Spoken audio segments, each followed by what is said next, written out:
Hey guys, it's Cori from Redefining Strength. Welcome to the Fitness Hacks podcast.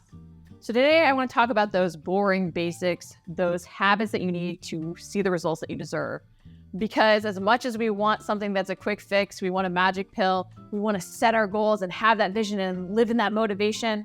If we don't ultimately take action, we're not going to move forward towards our goals. So it all comes back to our habits, which sometimes creating new habits is not a fun thing.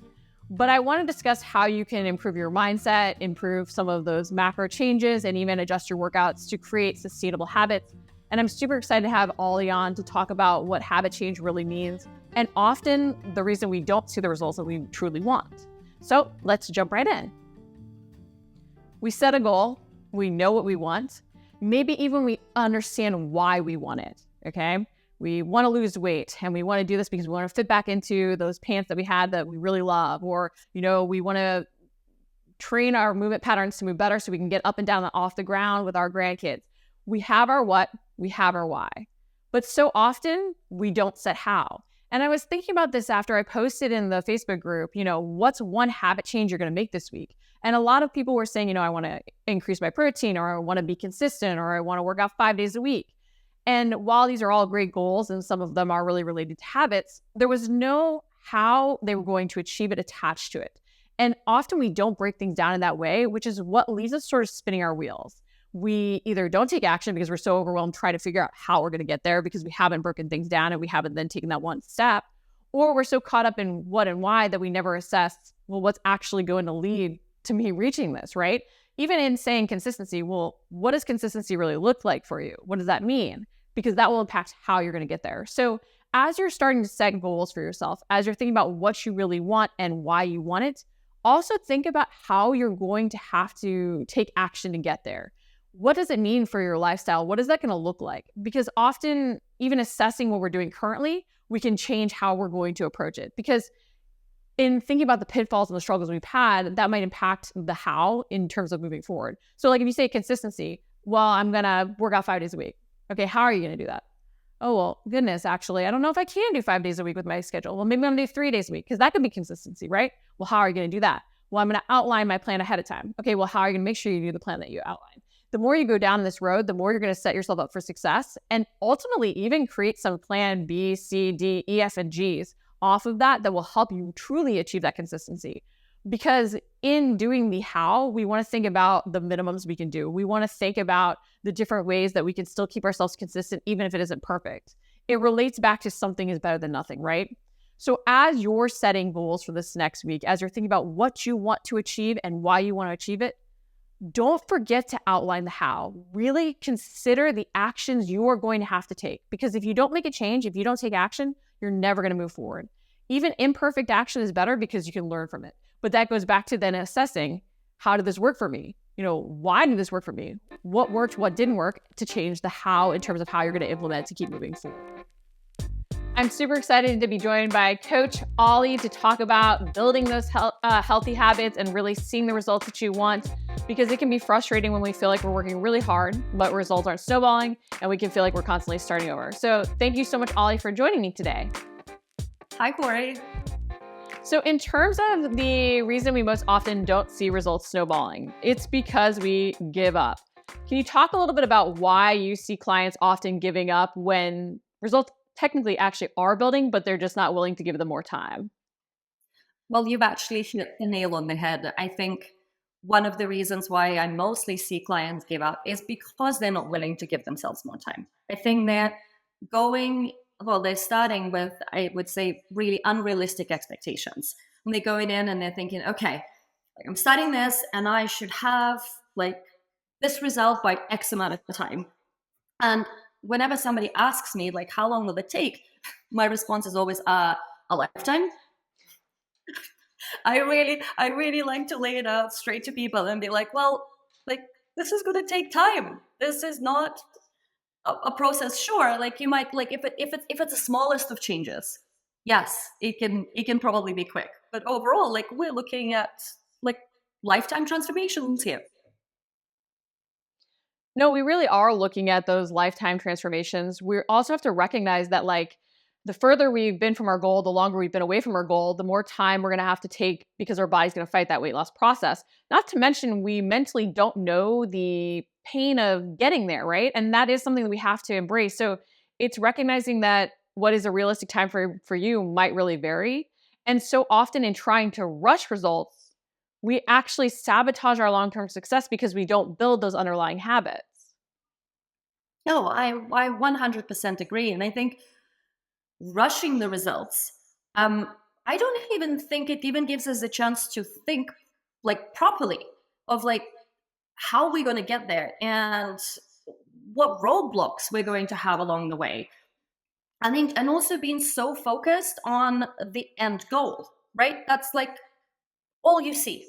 Really gives you in the long run, like not even an opportunity to build any habits to, even if you get to that goal, right? Like then in the end, you can't maintain it because you've just rushed through the process and all you wanted to do is get there. And then in the end, you're like, well, what do I do now?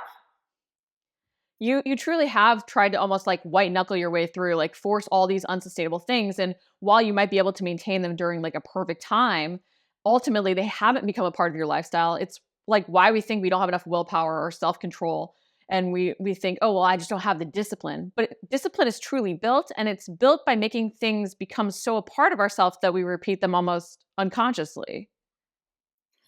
I I couldn't have I honestly I couldn't have said it better. I think discipline in itself is a habit. It is almost like needs to be put at the top of the habit priority list for everybody. Like, how am I going to build discipline on a daily basis? Right? Like right on a sticky note everywhere. I know it can become overwhelming, but yes, like sticking to the habits on like in itself And is so this.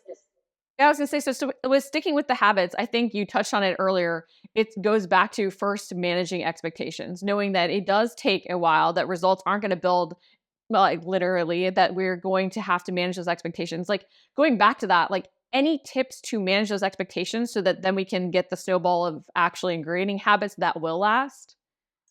So what I would always say, if you have a big goal, um, break it down small. Start always start small, because when you start small, it's less overwhelming. Then you don't have to do a bazillion things all at once. And like you say, like life happens, right? It's a lot easier to pivot off of a small thing. And let's say, I don't know, let's say you're trying to drink more water, right? Like it is a small goal. But let's say in the morning I'm trying to get a glass of water and my kids came in, and I'm doing something else all of a sudden. And so then, but it's a lot easier for me to fit in a small glass of water, let's say half an hour later, once I've taken them to school, and I'll come in and be like, oh my gosh, shoot, forgot my water, right? Like drank glass. But if I had said to myself, okay, like in the morning I'm gonna drink like my 2 liters of water in like 2 hours, I was like, well, that's never gonna happen.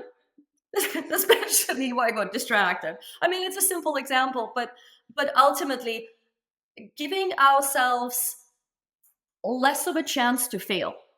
Starting up so small, and again, and that's just going like understanding that the process will take time and it's okay for it to take time. But then it's even celebrating different wins along the way and understanding that part of what you're doing in breaking things down is learning what will work. And the more you manage your expectations to embrace that learning process, the better off you're going to be. Not to mention, as you touched on it, it's not even just like what you want to achieve of drinking more water, it's how you're going to achieve it. Oh, totally. And you know what? About small wins, I've been thinking about that a lot, because I very often really encourage my clients, not very often, I do it all the time, to celebrate small wins. And if somebody like, they'll send me a progress photo and I'd be like, I don't see the progress. And I'd be like, oh, but you can see like your butt's literally looking like that little bit up. And they're like, I don't see it. I'm like, but I do. Let's celebrate. Let's celebrate that. But what I realized is, for myself, I don't do that. And it was what was I doing the other day? I was with the kids out on the tennis courts, and there was three of them. And my niece was so excited to play. She wore everybody out. She just wouldn't stop playing. So I was like, okay, I'm gonna go play with you. And granted, she'd already played quite a bit before I did, but I kept up with her. And then I was like, oh my God, that is so awesome. This 11-year-old cannot kick my butt. And I thought, and I was like, that is actually a win. I had to give myself a slap on the back for that because, and then it just made me think, gosh, we really do not celebrate our wins enough. And it's so important because our brains love, what's the word?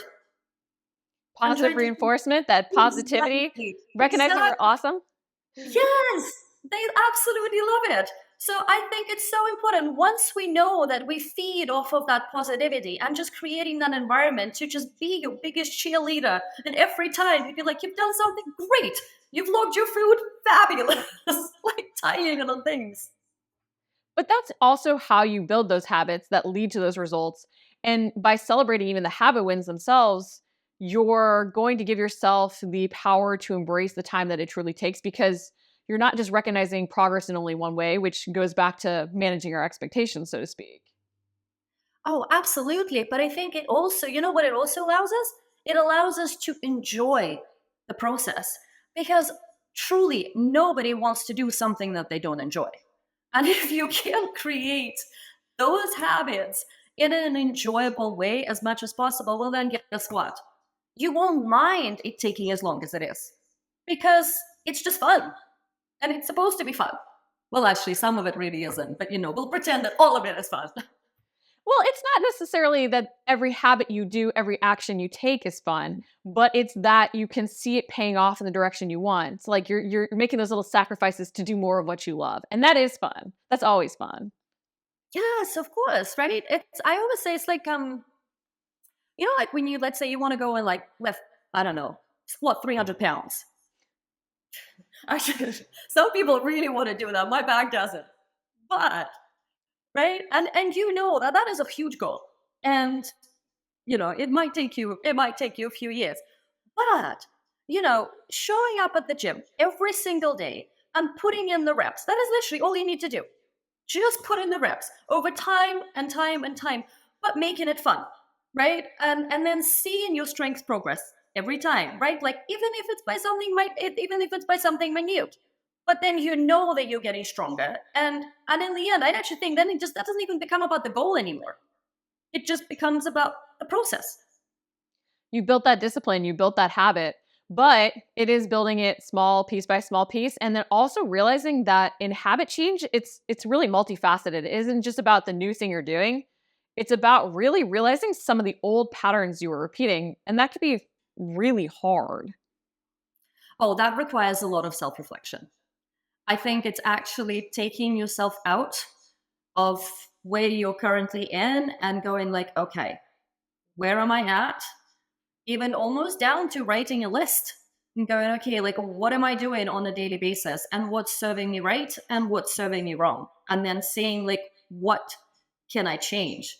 And that yeah, that requires a little bit of work and a lot of awareness. And then because let's face it, we don't not all of us want to want to accept the things that we're doing something wrong. It's hard. It's hard sometimes to be like, this is not something that I'm either good at or that I'm doing well or that I should be doing, especially when it has become comfortable and you do excuse it. Oh, it's even the I'm not that bad right now. And you're eating 16 holiday cookies that you really shouldn't be eating, right? Oh yeah, 100%. It really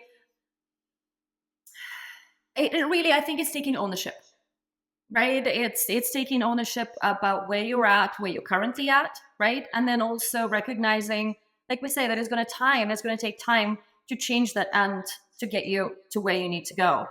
But I always say, like as much as we want to make the process fun, I'd love to throw your quote in, when you say embrace the suck. And I actually think like learning to embrace the suck is so key. Sometimes just going and someone going like, oh my God, this is so gonna suck, but I'm gonna do it anyway. Yeah, I mean, again, even though we'd like to think that the journey is fun every single moment, the journey is fun because we see the things that sometimes we don't like, those boring basics.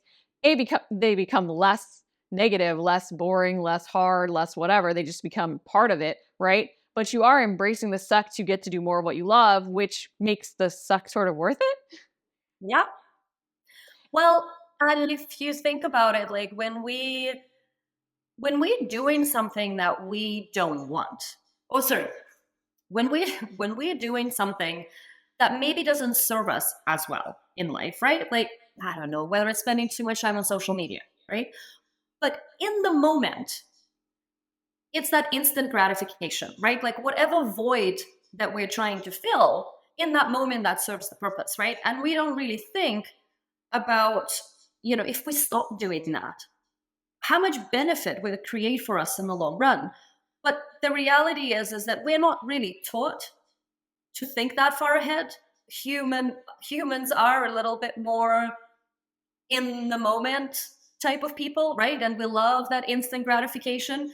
So learning to think, I think, broader and a little bit deeper about our actions and how they serve us, but more importantly, how they serve us in the long run. Right. So let's say like I'm starting a new workout or whatever. I'm decided to hit the gym after how many years. I know I'm not going to get fit in one day, much as I would love to. But I know that putting in the reps consistently, showing up, and 3 years from now will probably give me the body that I'm looking for, right? So if I approach it with that outlook, then it's like, great. But if all I come in and I'll go like, after one workout, looking in the mirror, yeah, still no change. But you even hit on such an important thing too, with in terms of like the mindset behind it, because a lot of times when we're doing a habit we see as negative, even, and we recognize it is negative, even if it is providing that instant gratification, we make ourselves feel guilty for it. And instead of being a positive thing, that guilt doesn't make us do less of it. It often makes us do other negative habits to compensate in the moment and find a positive outcome for ourselves, even if it's a short-term fix. It's why we might eat out of emotion or might not go do our workout or any of these other things. So I love that you've brought up in the past, like replacing those negative habits with a positive one instead of feeling that guilt or taking ourselves down sort of that dark mindset road. Oh, yeah. I think, and again, it's understanding, I think we're really how our mind works and how much we love um, that positive reinforcement or just good feeling, right? So if we have a habit that we're trying to break, right? And we know it's not potentially that great for us, but there's a void that we're trying to fill, replacing that with a positive one, again, fills that void, but in a way that makes it more beneficial for us. There was a podcast that I once listened to, and I cannot remember what it was, but they were talking specifically about feeling guilty during like those moments, like let's say I'm emotionally eating and I need 20 cookies, but then I feel bad about it. And so what they were talking specifically was saying, like, before you do something, right, think about how it's going to make you feel. If it's going to make you feel guilty, right? Like if you think that I'm going to do this now and it's going to make me feel guilty, like then don't do it. But if you know that you're going to feel amazing after eating 20 cookies or drinking a bottle of wine or spending an hour on Facebook, whatever it is, they were like, then do it because it's enjoyable. And when I got out of it, they were like, but just do the things that you enjoy, right? Like you only live once. Then why would you do something that you just don't enjoy? And by the way, I'm not saying that. So if your habits are not enjoyable and they're good ones and you're trying to make them, that's not an excuse not to do them. Well, what I'm saying is, replacing them, but replacing that feeling of guilt with the feeling of, I think, pride and joy, just again, changing that mindset of how you view things will certainly lead to just you being able to stick with the habits over a longer period of time. That's what really builds that lifestyle, something we can do consistently that becomes sustainable. And recognizing that something that becomes sustainable isn't necessarily easy to start, because often we'll look back at changes we made and be like, why didn't I do this sooner? And it's because it didn't feel sustainable because it went against what we were originally doing. But in that assessment of, will this make me feel guilty or will I enjoy it? It goes back to not trying to hit somebody else's arbitrary standards of clean, right? Someone else might say alcohol is evil, you should never drink it, but you might find that a glass of wine is part of your like Friday night routine. And if you're like, hey, I'm not going to make myself feel guilty about this because I enjoy it and I'm not going to hit someone else's arbitrary standard of clean, you're ultimately going to build a lifestyle which will probably allow you to do a lot more of what you love and feel and move even better as you get older.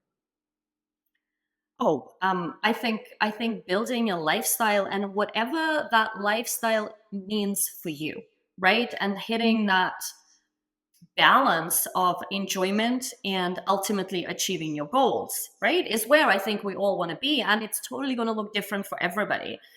Um, but coming back to, let's say, that glass of wine on a Friday night, like if that's what you love and you enjoy, absolutely. But sometimes there are drawbacks with that. So accepting that potentially there could be drawbacks, whatever that might be, and especially as you get older a little bit and our bodies might not tolerate alcohol as well, right? Like understanding that there is usually, there's a cost benefit to pretty much every habit. And it's whatever that means to you, but it has to be specific to you. It shouldn't be you pleasing somebody else or living up to somebody else's unrealistic lifestyle that they live, right? And I think that ultimately is what makes it sustainable, because the minute that we stop comparing ourselves to everybody else and focus on what we want and the balance that we require, then again, that just makes that whole process come together and a lot easier to sustain too. It truly does. And I think it's even recognizing the difference between starting to build those habits and transitioning into that lifestyle.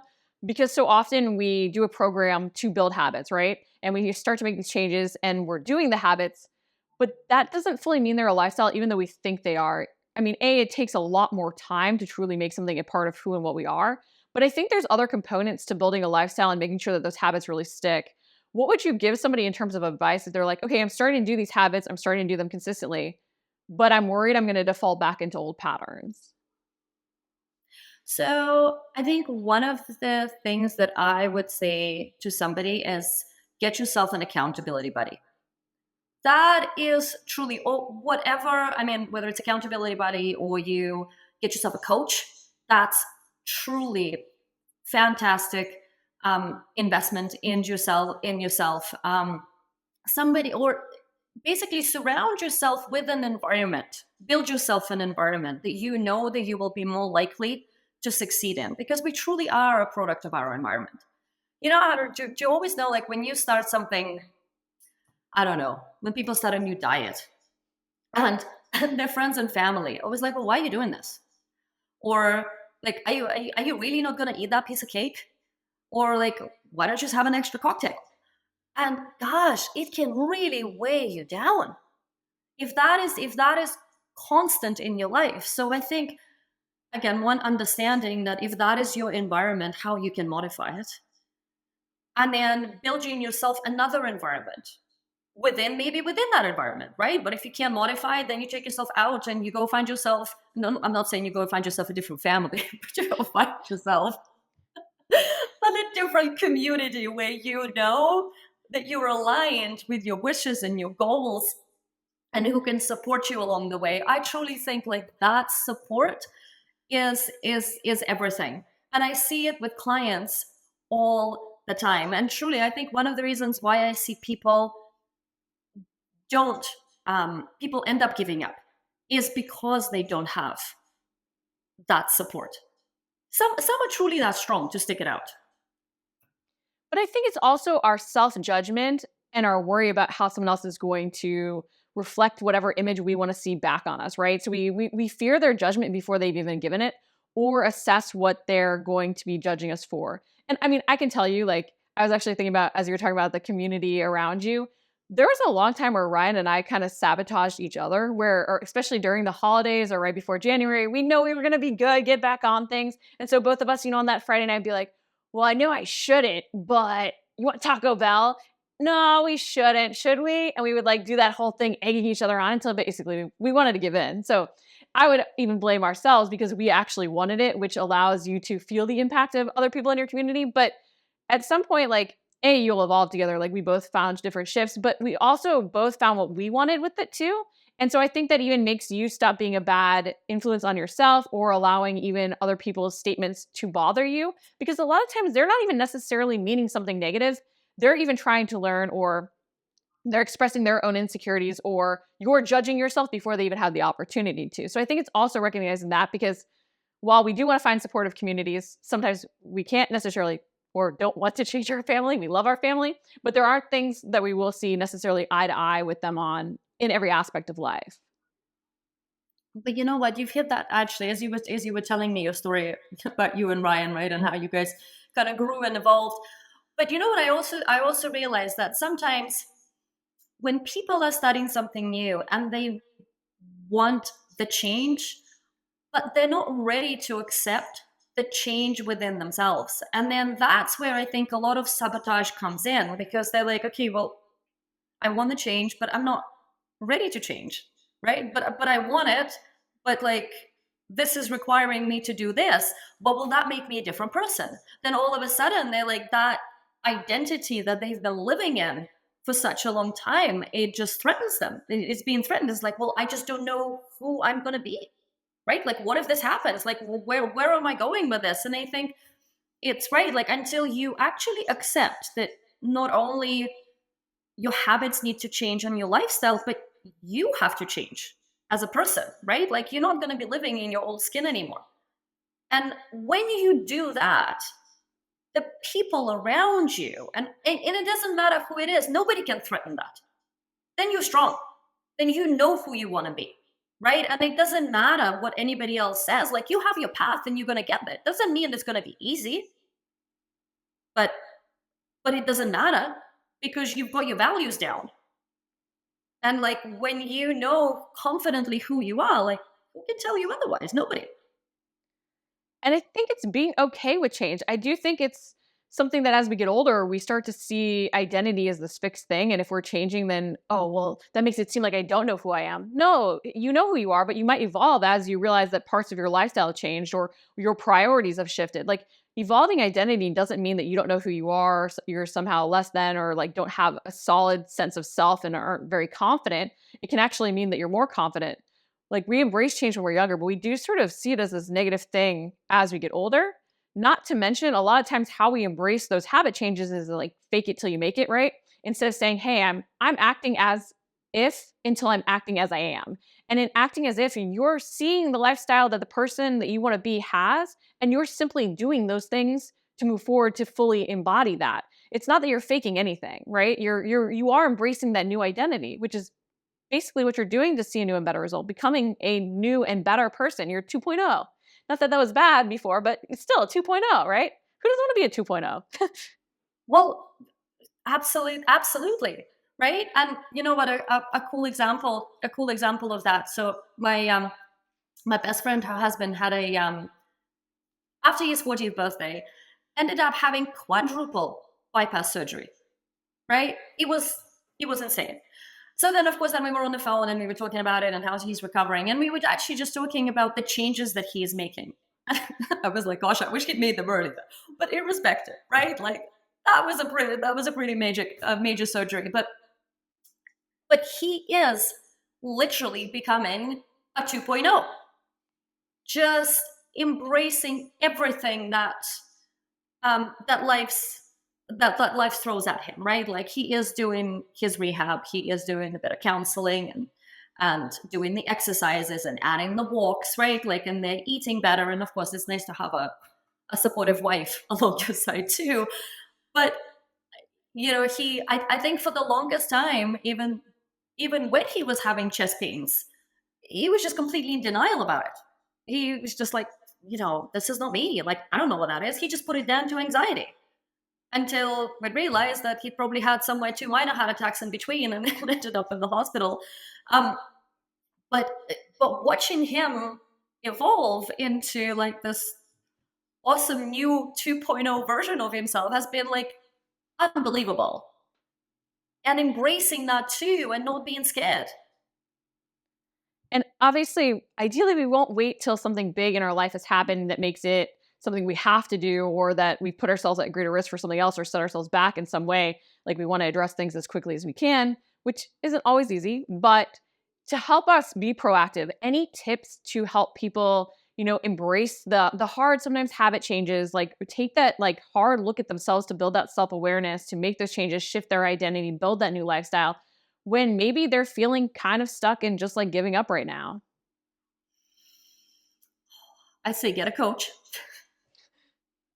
we're biased in thinking this, but then as coaches, we have coaches, so it says something, I guess. But Absolutely. No, but truly, I mean, I cannot even say, because honestly, I see so often, and I also like work with people in our studio, and I so often see people are stuck because they just don't know what to do. Right? Like when they are in that hopeless spot, and you just like, I'm like, go get somebody to help you.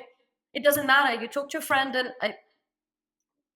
like, get somebody to help you make the first step, whatever that first step is.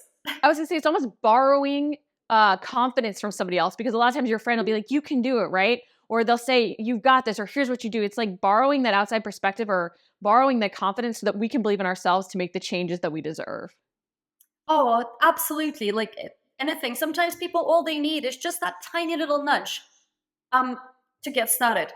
But what I also always encourage, I'm just like, be curious, be open, right? Like um, uh, don't close your mind, right? Like it is so vast, and there is so much opportunity out there, and just embrace it. And I know it's hard, especially if you've been living a certain way, and change is hard.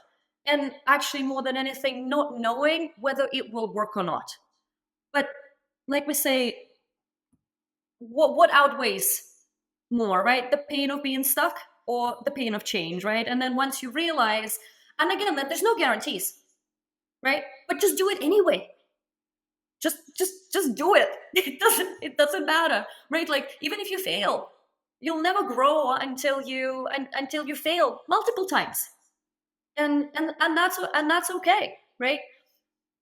And I think also what we always think, like when I think, especially in the fitness industry, we always think about these results needing to happen immediately, right? Like, and we live in this world of instant gratification where it tells you, okay, like 10 days from now, you'll be 20 pounds lighter. And if you drink water and honey and cayenne or whatever it is that it just that is.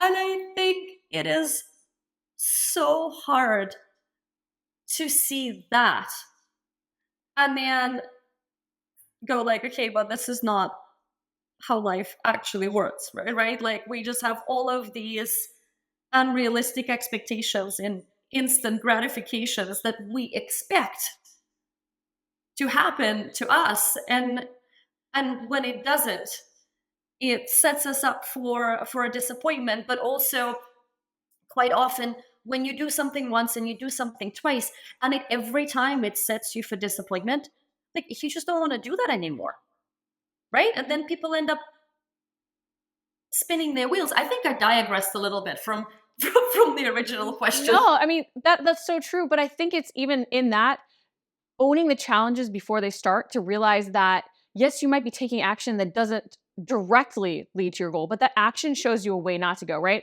It's like, okay, let's just say you can't fully tell on your GPS which way to turn, so you turn a little too soon. Okay, well now you realize that wasn't the right way, right? I always like to say that like failure is just learning with frustration. Owning that it's frustrating is a-okay, but it is still learning if you choose to see it that way. Too often though, we give up when we hit that roadblock because we don't manage our expectations to see that still as an opportunity and learn from it. We have to reflect on those things instead of running from them. Oh, 100%. And again, like just bringing it back to that self-reflection, right? Like always self-reflecting, always assessing where we're at, right? Like always tracking our progress. Is this working? Is it not working? Right? Like it is a forever journey, and it is always evolving. Literally all you have to do is start. And I think people are often fearful of starting when they don't have the final destination, or they don't know if they're ever going to get there, or if it is going to work. You should just go. just go, rather than sitting still. Head for it. If you take a wrong turn, that's okay. No, I mean, I love that. I think that is like the big takeaway. Just start. Because even in the group today, like I had someone comment, well, should I wait till after vacation because I can't do the full cycle? It's like, well, A, you can still do 3 weeks of the cycle. And B, even if you were leaving tomorrow, start today, because then you can know, okay, this is what it feels like. So when you get back from your vacation where you might not be doing those same habits, A, you might be more aware, so there might be other benefits in the vacation itself, but B, there's no point in ever waiting to start. Life doesn't stop, right? Life doesn't pause, it doesn't rewind, it doesn't anything. Like, so today, just start, because you're going to take one step to learn something that will move you forward. Oh, and you know what? And I think just starting, especially about, going before vacation, anytime, how everybody always waits for a Monday. I'm just going to start on a Monday, or I'm going to start after Christmas, or January 1st. And you're like, just do it. Like, why are you waiting? Like, why wait to start tomorrow when you can do it today? Right? Totally. Just do it. Well, I was going to say, boom, mic drop. That is it. Just do it. Just do it today. Like the Nike. I always say that Nike had like the best slogan. Just do it. It dawned on me the other day. I was like, God, those people are smart. They couldn't have come up with a better thing. And it's so simple. It's a check mark. Just do it. You're like, God, genius. So what we're going to do now, thank you, Ollie, is put start today and a big square. And when you start today, you get to check it off. And then we'll always think of the Nike, just do it now. Perfect. Well, thank you so much, Ollie. This is fabulous advice. Guys, I'd love to hear what you are starting with today to get going and making those habit changes and seeing those results snowball by taking action. So I wanted to talk about some macro tips to help you create habit changes that truly last. Because often when we are trying to make dietary changes, and especially faced with macros, we can think, oh no, macros are so overwhelming. I can't track. I don't know how to do any of this.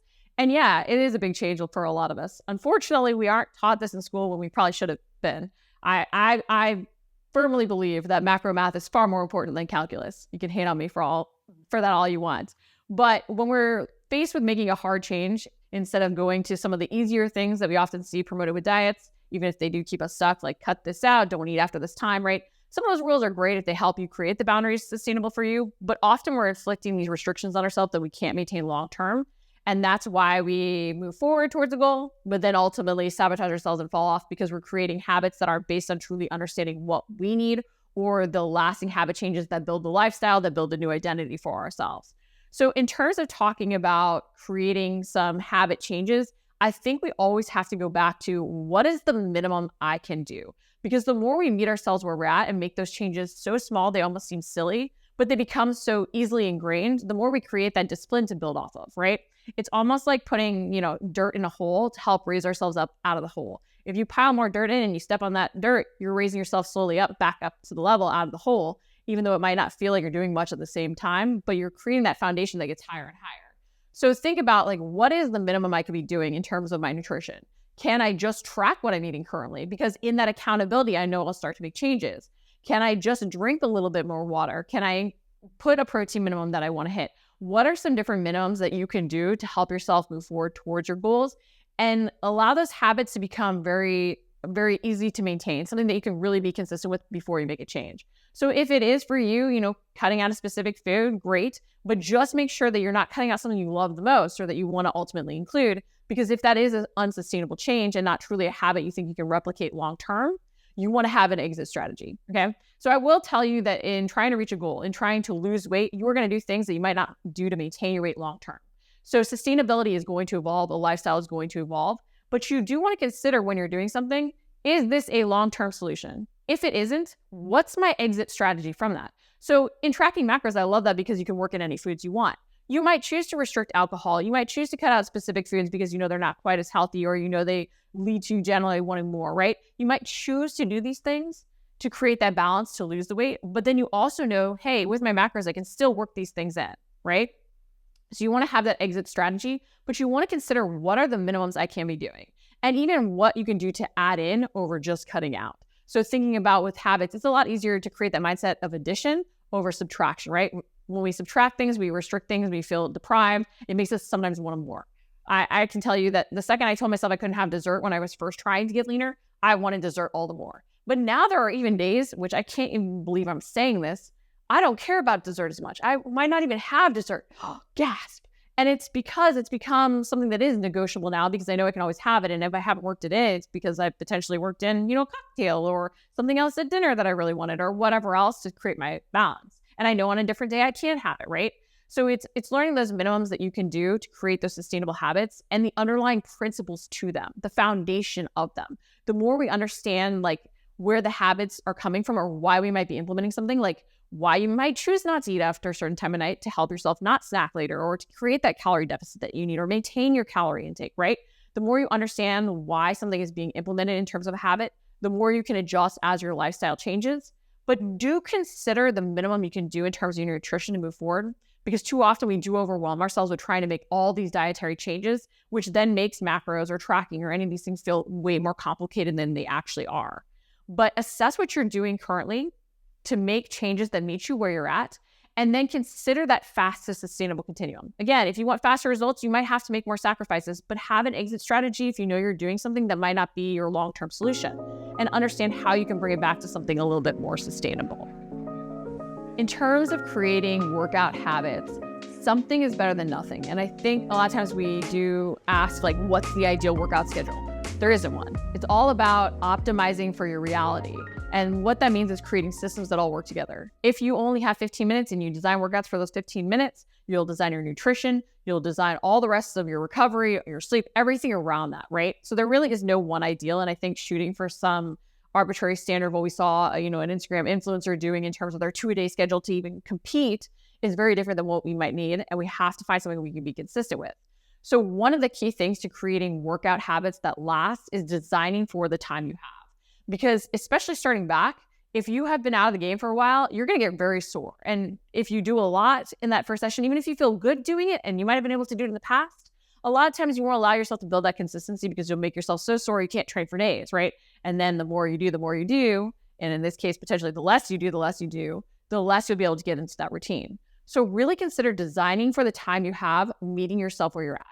And it can be hard when we've been out with injury or we've been off for training, if we used to be able to do something, to scale back even from that. But I want you to think, how can I make myself crave more? Because in craving more, you're going to make that habit that you're already doing so easy that you can build off of it. And then when you do have a stressful time come up, instead of defaulting back to doing absolutely nothing, you'll have the discipline to even maintain, maybe it's just 5 minutes, maybe it's 10 minutes, whatever else it is, but you'll have the discipline to maintain that because it was so easy that you almost do it now unconsciously, right? That's what discipline is. Habits that are so easy, we almost do them unconsciously. It's just so part of our lifestyle that we wouldn't think of not doing them. And so it might be starting back 5 minutes, just so that you crave more, you want to do more, you want to build off of that. But we're trying to raise up the minimum of what we can almost unconsciously do without thought, do without willpower. But design for the time you have. And then think about, as you're coming back, not making yourself so sore that you can't keep moving forward. And even if you have been training for a while, so often we try and make our workouts harder, we vary things up so often that we're constantly making ourselves sore and beat down, that we're not able to truly get in the habit of training in a consistent way, creating that progressive overload. So avoid making yourself so sore and doing constantly new things. Really design with a clear focus to your training, okay? Make yourselves, as I said, crave more. So if you have 15 minutes, design for 15 minutes. And when you're designing your workouts, remember, something is better than nothing. So even if you have that usual 30-minute session, you only have 5 minutes, do something. Because starting with just saying, I'm going to do 5 minutes, I'm even going to set a timer for 5 minutes and do what I can in my workout, you often will just do the entire thing. We'll find the time, right? Because we got started with it. But then you still did something. You still created that routine and habit by still marking out that 5 minutes. You kept yourself in the mindset too. A lot of times, even just saying, fist bump, I did 5 minutes when I would have done nothing before, is enough to mentally make you want to do more the next day and keep in that habit. So we have to remember, often it isn't even what we did in terms of the workout for, our health, for our weight loss, for whatever. Even with like going back to nutrition, like it's not always even that we hit a specific macro breakdown. Like just even tracking can hold us in the mindset, right? It's all about creating that positive mindset, that mindset that builds momentum, because it goes back to the more you do, the more you do. But if you do have like 15 minutes and you're feeling stressed and then that's making you not want to do what you would normally do, set a timer. When you're designing those workouts, even think about timed workouts. Because I do think a lot of times too, when we're starting back, we're trying to design for the time we have, we're like, well, what if this takes longer? And then because we're worried it's going to take longer, we don't even get started. If you design your workout based on a 15-minute timer, right? Like I'll even put intervals for the foam rolling, for the stretching, for the activation, for the workout, and have those so timed out that I know exactly how long it's going to take me. it's much easier to put into my schedule when I'm pressed for time. So don't feel that every workout has to be designed in a specific way as much as you might generally go towards reps and sets, right? Think about timed intervals for your strength work. It can help you really fit what you need and in a way that's mentally going to allow you to embrace that time, because you know it won't be an hour when you thought it was going to be 30 minutes, right? You know it's going to be only the 15 minutes that you really need. And then just remember, even if it's 15 minutes that you usually do, if you only can do 5 minutes, keep in the habit by doing something. Something is always better than nothing, because it really does make the minimums that we're doing that much higher, so that when we are needing to rely on discipline because life is trying to sabotage us, we're doing something, or that 1% improvement off of what we would have done in the past. Well, that's a wrap for this episode of the Fitness Hacks podcast. Remember, guys, that building those habits, it might not be sexy, it might not always be fun, but it is a means to an end and the way that you're going to ultimately do more of what you love. And those boring basics are essential for a reason. They really do help you build that strong foundation to feel your most fabulous. So embrace doing them, knowing that they will get easier with time. And remember, those 1% improvements really pay off because they meet you where you're at to move you forward. Learn from everything that you do. I hope this episode was super helpful. I'd love to hear what your takeaways were from it.